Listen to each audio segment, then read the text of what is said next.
Allow me the opportunity to take you cruising along with me as we go through this lovely Friday evening doing deliveries. You're driving around with the windows down, cruising along on the boulevard.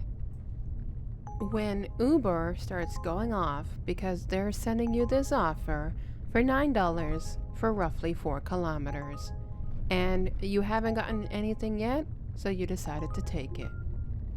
Head to your pickup at Sushi Sama. Now, as you're on your way to go to that restaurant, out of nowhere, somebody comes speeding through in front of you and decides to cut you off.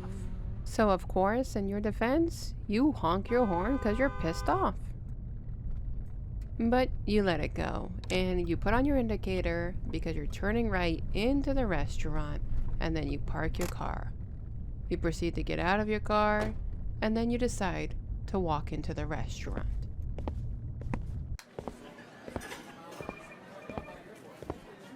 Now, delivery drivers are very used to restaurants being extremely busy on Friday nights.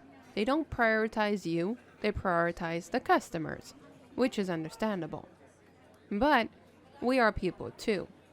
However, when restaurants see us drivers walk in with a phone and a delivery bag, we tend to go unnoticed. But at what point is that too much? Because this is a $9 order. And if I'm waiting too long of a time, plus I gotta drive to the customer's house, how valuable is that $9 to me?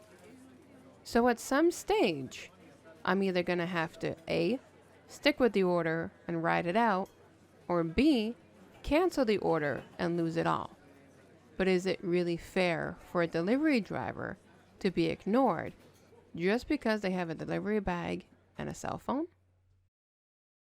Last week on The Dash with Ash, I talked to you lovelies about settling for less as a gig worker. And I made some compelling points onto why I feel like I wasn't settling for less. But today, on this podcast, we gotta talk about the true stressors of being a gig worker. Being cut off by another driver or waiting excessively at a restaurant is a fraction of the stress-related issues that gig workers have to go through. Last week on my podcast, I mentioned the fact that when it comes to being an independent contractor, we run mainly on tips. So you can imagine how frustrating it is to find out that those tips get revoked for zero reason. It's called tip baiting, and these apps like Uber Eats or Grubhub in the United States allows this functionality to happen.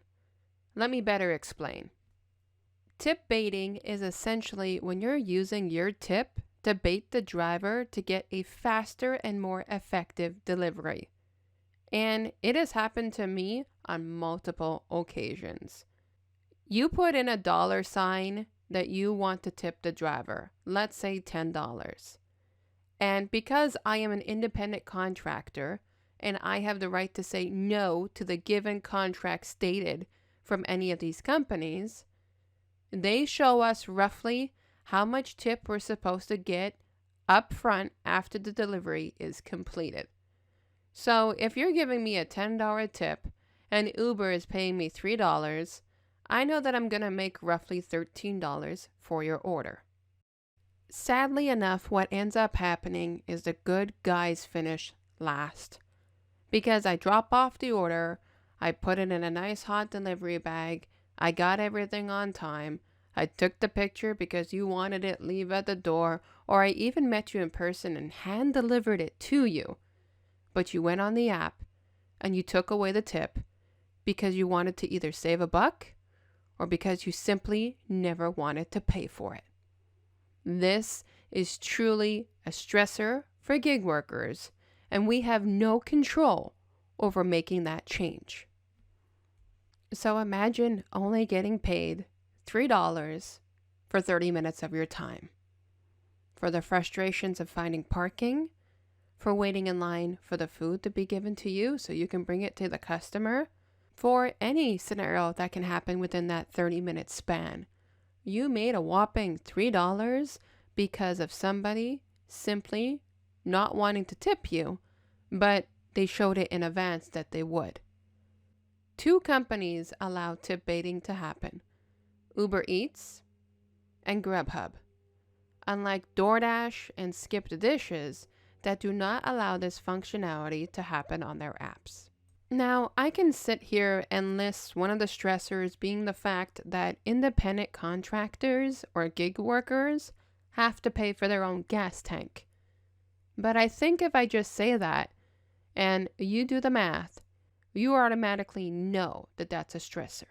So I won't go more into details but that.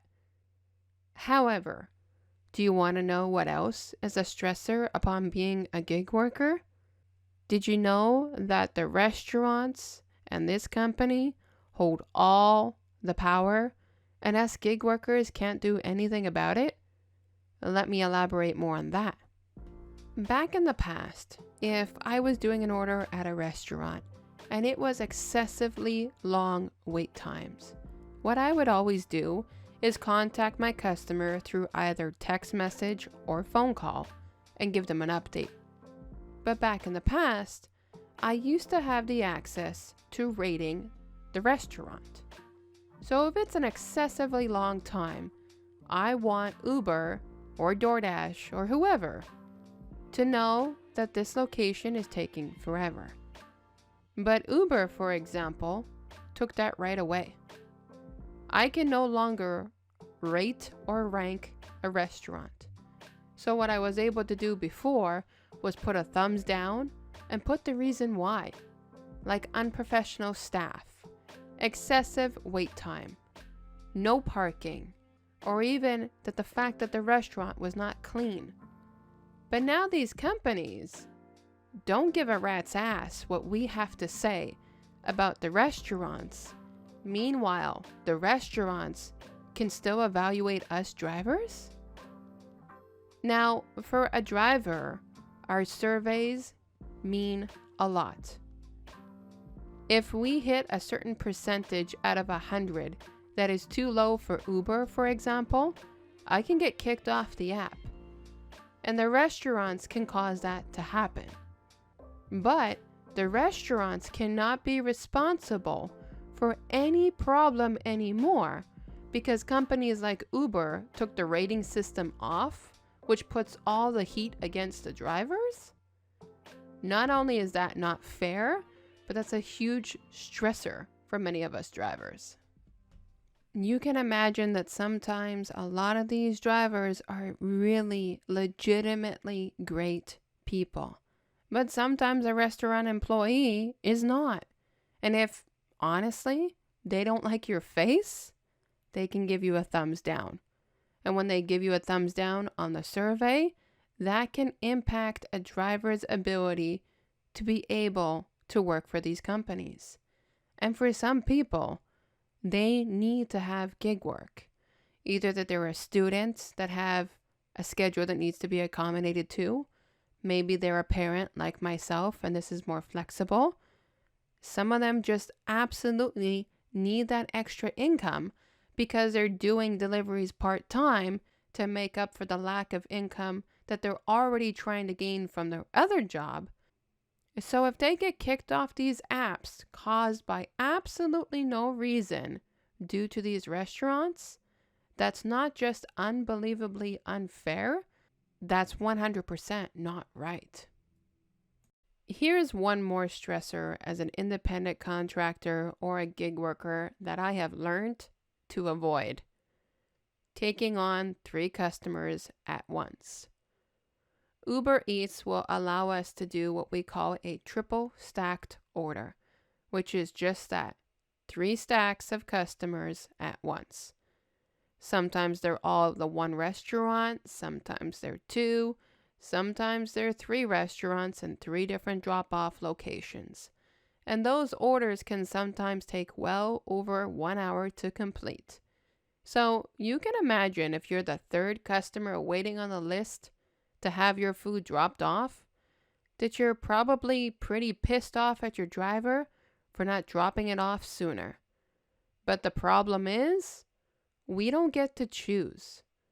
If I get 3 customers offered to me at a very pretty penny and I accept to do the order, yes, I can go in and cancel one of the customers to bring it down to 2. But what happens is I lose out on the dollar figure because I don't know who is paying me what. But additionally, I'm going to get hit with my cancellation rate. And with these companies, cancellation rate is as important as your surveys. You cancel too much, you will also get kicked off the apps. So I have to pay a consequence for lightening the load and making it more beneficial for my customer, even though my customer deserves to be put first. I understand that a lot of people might think that I'm complaining about the work conditions of being a gig worker, and they would tell me to go elsewhere. But I promise, I'm not complaining about it. I'm just simply bringing up awareness. However, at least now, more people will know about the true stressors of being a gig worker.